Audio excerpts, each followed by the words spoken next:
Huruf Ain ada sifat tawassut antara khawah dengan syiddah, mengalir dan tertahan suara macam mana. Okey.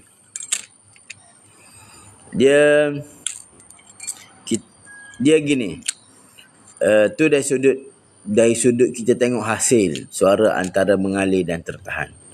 Tahu tak cara kerja dia macam mana? Cara kerja yang menyebabkan suara antara tertahan dengan terlepas.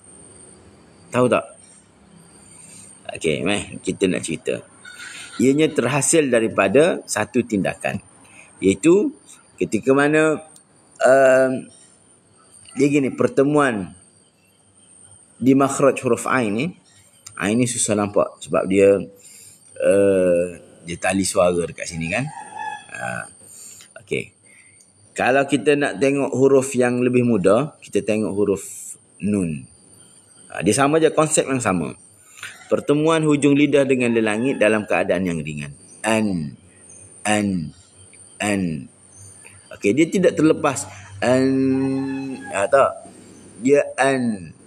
Nak kata pergi, tidak semua juga.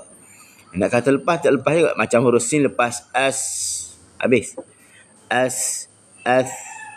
Sebab apa? Sebab dia hanya mendekat. Kalau huruf ta, dia duduk dalam keadaan sempurna. At. Dia tak pergi dah. Syiddah. Okey. Jadi huruf Ain. A'ma. Ta'maluna. Habis. Jangan kita baca ta'. Jangan juga kita baca ta'maluna. Itu kita tunggu. Tak boleh juga.